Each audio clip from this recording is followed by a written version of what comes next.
Hello students, welcome to my YouTube channel. आप सभी का हमारे यूट्यूब चैनल पे स्वागत है। सो आज हम डिस्कस करने वाले हैं मोस्ट इम्पॉर्टेंट क्वेश्चन जो आपके ओ लेवल का फोर्थ मॉड्यूल में पूछा गया है। ये वीडियो आपके लिए M4 के लिए होने वाली है, जिस पेपर का नाम है internet of things and its application. देखिए, इससे जुड़ी हुई आपको मल्टीपल वीडियोस पहले भी हम दे चुके हैं, वीडियो सेक्शन में आप देख सकते हैं।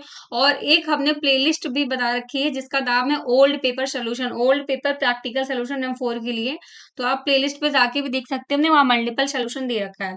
वैसे इस सेट का नाम बता दें हमको, जो सेट सॉल्व कर रहे हैं, तो ये M4 का सेट है, सेट नंबर 7 है, जो कि जुलाई में सितंबर में जो एग्जाम हुए थे, जुलाई सेशन का 13 14 15 16 तो सितंबर में हुए थे, उनका पेपर है और उसी पेपर का सेट नंबर 7 है। तो चलिए स्टार्ट करते हैं बिना देरी किए हुए। अभी इसी का जस्ट मैंने जो पहला क्वेश्चन है, इसकी वीडियो मैंने अभी जस्ट ही अपलोड की है, आप जस्ट मेरे चैनल के वीडियो सेक्शन में देख सकते हैं। ठीक है, आज हम बात करने वाले हैं सेकंड क्वेश्चन के बारे में, जो दिया हुआ है आपके सामने स्क्रीन पर क्वेश्चन दिख रहा होगा। ठीक है, अब इस क्वेश्चन को बात करने से पहले हम ये कहना चाहेंगे, अगर आप हमारे चैनल पे पहली बार विजिट किए हैं तो प्लीज रिक्वेस्ट है आप सभी से कि चैनल को सब्सक्राइब जरूर कर दीजिएगा, और वीडियो थोड़ी सी भी इन्फॉर्मेटिव लगे तो एक लाइक जरूर देके जाइएगा। चलिए स्टार्ट करते हैं बिना देरी किए हुए। तो जैसा कि क्वेश्चन है, क्वेश्चन आप पढ़ेंगे क्योंकि आपके प्रैक्टिकल के एग्जाम भी जो है वो 7 फरवरी से है, ये तो डिसाइडेड है, बट 7 फरवरी को ही है, ये डिसाइडेड नहीं है। ठीक है, क्योंकि इसका ड्यूरेशन भी दिया गया, जैसे कि आपके फेब्रिक एग्जाम का ड्यूरेशन दिया गया था कि 13 के 20 में होने हैं, तो वैसे ही 7 फरवरी से ये शुरू होने हैं। जरूरी नहीं कि आपका ही 7 का पड़ जाए, बट पड़ भी सकता है, डोंट वैरी। तो आपको प्रिपरेशन जो है 7 का टारगेट लेके ही चलना है, बट अगर आपको एक्स्ट्रा डेज भी मिलते हैं तो बहुत अच्छी बात है। चलिए यहाँ पे जानते हैं क्वेश्चन के बारे में। दिया हुआ है, write a program to sense obstructor closer than 1 metre near an IR sensor interfaced with Arduino Uno. यानी कि आपको बताया गया है एक ऐसा प्रोग्राम राइट करना है जहां पर आपको यूज क्या करना है इक्विपमेंट टूल्स में। तो एक आर्डिनो यूनी होना चाहिए, दूसरा हमारे पास IR सेंसर होना चाहिए, और यहाँ पे क्लोजर के लिए एक अब्स्ट्रैक्टर बनाना है जो 1 मीटर के अंदर की बात की जाए, 1 metre near an IR sensor.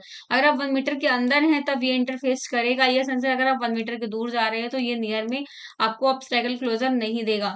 ठीक है, तो इसके लिए आपको यहाँ पर प्रोग्राम राइट करना है। चलिए स्टार्ट करते हैं प्रोग्राम को राइट करना। कैसे राइट करेंगे, तो जैसे कि प्रोग्राम राइट करने के लिए ऑलरेडी मैं राइट करके रखी हुई हूँ, उसका रीजन है ताकि वीडियो ज्यादा लेंथी ना हो और आपको अच्छे से समझा सकूं मैं। ठीक है, तो देखिए यहाँ पर पहले तो मैं PDF ही ओपन कर ले रही हूँ जो मेरे पास है। तो ये सेट नंबर 7 का है।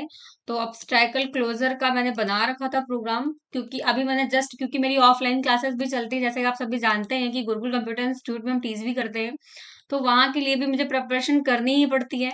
तो इसलिए मैं पहले से ही ये रिकॉर्ड वो मेंटेन करके रखती हूँ ताकि वीडियोस के टाइम पे ज्यादा प्रॉब्लम ना हो।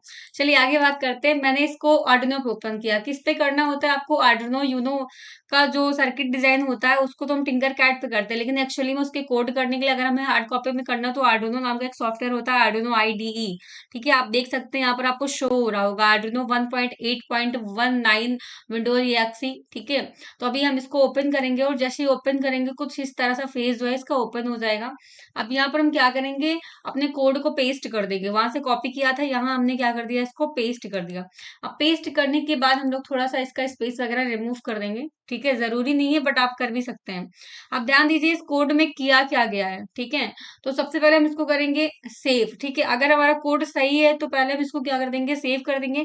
जैसे सेव करेंगे तो आप यहाँ पर देख सकते हैं नीचे स्क्रीन पर यहाँ पर क्या लिख के आ गया है, डन सेविंग लिख के आ गया है। ठीक है, अब जैसे इसको एक बार हमें क्या करना होता है, कोड को रिचेक करना होता है। रिचेक का मतलब ये होता है, अगर हमारा कोड सही है तो भी डन कंपाइलिंग लिख के आएगा। तो हम यहाँ पर एक बार कंपाइलिंग करते हैं तो आप देख सकते हैं वहां पर डन कंपाइलिंग लिख के आ चुका है। आप यहाँ स्क्रीन पर देखेंगे, जहाँ पे मैंने पिंक कलर की पेन चला रखी है, तो आप देखेंगे यहाँ पर डन कंपाइलिंग लिख के आ गई, यानी कि मेरा कोड जो है वो फुली 101% सही है।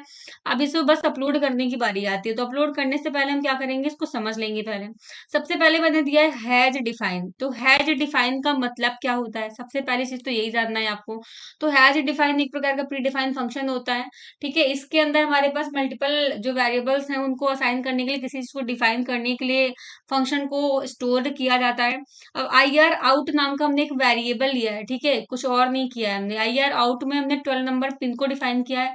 फिर हमने हैश डिफाइन में ऑन बोर्ड एलईडी नाम का एक हमने वेरिएबल डिफाइन किया, जो कि पिन नंबर 13 के लिए लिया है।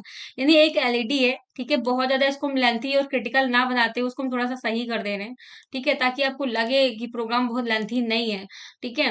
तो मैं इसको सही करके मैं यहाँ पे करती हूँ ओनली आई आर, ठीक है, और मैं यहाँ पर करती हूँ ओनली एलईडी, ठीक है। तो मैंने एक आई आर नाम का लिया है और एक एलईडी नाम का लिया हुआ है। अब मैं यहाँ पर भी सही कर दूंगी, यहाँ पर सिर्फ रखती हूँ हम आई आर, ठीक है, और यहाँ पर हम सिर्फ रखते हैं एलईडी, ठीक है। ये भी मैंने रिमूव कर दिया अभी। तो यहाँ पर पिन मोड हमने जैसे कि 12 और 13 हमने डिफाइन किया है, जहाँ पर 12 नंबर पे आईआर सेंसर लगाने वाले हैं और 13 नंबर पे हम एलईडी लगाने वाले हैं। पिन मोड में वाइड सेटअप हम देने होते हैं। वाइड सेटअप एक प्रकार का फंक्शन होता है। फंक्शन के अंदर, सेटअप फंक्शन के अंदर हम बता रहे होते हैं कि हम आईआर को एज अ इनपुट यूज कर रहे हैं और एलईडी द्वारा हम आउटपुट पा रहे हैं। क्या कर रहे हैं हम? आईआर सेंसर को इनपुट देने के लिए काम कर रहे हैं, यानी हम यहाँ से आपको रिकॉर्ड को इनपुट करेंगे और एलईडी द्वारा हमें क्या मिलेगा? आउटपुट मिलेगा। यानी हम सेटअप फंक्शन में वही डिफाइन कर रहे होते हैं कि किस पिन मोड से क्या आउटपुट, क्या इनपुट आपको मिलने वाला है, ठीक है। तो ये हमने यहाँ पर डिफाइन कर दिया कि आईआर सेंसर से हमें इनपुट मिलने वाला है और एलईडी पिन से हमें क्या मिलने वाली है? आउटपुट मिलने वाला है। अब हमें चलाने हैं यहाँ पर क्या? लूप चलाना। तो ध्यान दीजिए, जहां जहां मैंने आई आर आउट लिखा था हर जगह मुझे सही करना पड़ेगा, नहीं तो फिर हमारा प्रोग्राम जो है वो गलत हो जाएगा। तो हम यहाँ पर क्या लिख देते हैं? I R. अब I R is equal equal to 1। अगर आई आर हमारा इज इक्वल इक्वल टू 1 होता है, कंडीशन है, तो डिजिटल लाइट में जो एलईडी है, ठीक है, जो डिजिटल लाइट एलईडी है वो जल जाएगी, यानी हाई हो जाएगी, ठीक है। इस कंडीशन में जो हमारे पास एलईडी है वो जल जाएगी, यानी एक लिमिट दी गई हुई है ना, वहां पर लिमिट क्या दी गई हुई है? नियर के बारे में, कि अगर ये क्वेश्चन एक बार थोड़ा सा मैं देख लेती हूँ ताकि मैं और एक्सप्लेन करूँ। 1 मीटर, ठीक है, तो यहाँ पर हमने अमाउंट दिया है 1 मीटर, यानी अगर 1 मीटर के नियर में है, ठीक है, ये कंडीशन दी गई है कि अगर 1 मीटर के नियर में है तब हमारे पास ये कंडीशन यहाँ पर अप्लाई हो रही होगी, क्लियर। तब हाई हो जाएगी, यानी एलईडी हमारी जल जाएगी। लेकिन आई आर आउट, यानी अगर हमारे पास जो आई आर सेंसर है वो दूर जा रहा है, जीरो परमिशन मिल रही है, ठीक है, तो ये जब जीरो हो रहा है नियर में, तब हमारे पास क्या हो जाएगी? एलईडी जो है वो लो हो जाएगी। ये कंडीशन होनी चाहिए, तो हमने यहाँ पर वही किया हुआ है, ठीक है। तो मैंने ये लिख दिया है। फिर से एक बार सेव करेंगे, डन सेविंग, डन सेविंग हो गई है। और एक बार फिर से हम यहाँ पर वेरीफाई एंड कंपाइल कर देंगे, ठीक है। तो डन कंपाइलिंग, अभी मेरा कोड सही है, क्योंकि मैंने जो भी चेंजमेंट किए हैं हर जगह मैंने वेरिएबल को सेम चेंज किया है, ठीक है। तो आपको समझ में आ गया होगा कि आईआर सेंसर और एलईडी का किस तरह से हमने यहाँ पर प्रोग्राम किया हुआ है। क्वेश्चन में किया गया है जिस तरह की IR sensor is equal to 1 तो हमारी एलईडी जल जाएगी, और IR sensor is equal to 0 तो हमारी एलईडी जो है वो ऑफ हो जाएगी, लो हो जाएगी, क्लियर। अब यहाँ पर ध्यान दीजिए, डिजिटल राइट, यानी हम लोग क्या कर रहे होते हैं? राइटिंग मेथड होता है, और डिजिटल जब हम रीड लिखते हैं, नहीं, हम फंक्शन को रीड कर रहे होते हैं। रीड फंक्शन होता है, यानी आईआर के द्वारा दिया गया जो 1 है उसको रीड करेगा, तभी तो आउटपुट देगा। राइट लिख कर देगा, पहले रीड करेगा फिर राइट करेगा, फिर से रीड करेगा देन राइट करेगा, इसलिए हमने डिजिटल रीड एंड राइट लिखा है, ठीक है। ये चीज ध्यान में रखिएगा, रीड एंड राइट का मतलब क्या होता है, ठीक है। जब भी हमें सीरियल मॉनिटरिंग में रीड करना होता है, डेटा को पढ़ना होता है, तो हम रीड कराते हैं। अब पढ़ने के बाद हमें आउटपुट देना होता है तो हम राइट लिखते हैं वहां पर, ओके। तो ये था आपका छोटा सा प्रोग्राम, जो कि बहुत ही ज्यादा इंपॉर्टेंट है, जुलाई 2023 के पेपर में आया हुआ है, और इस बार भी पूरे चांसेस हैं कि आपको देखने को मिल सकता है।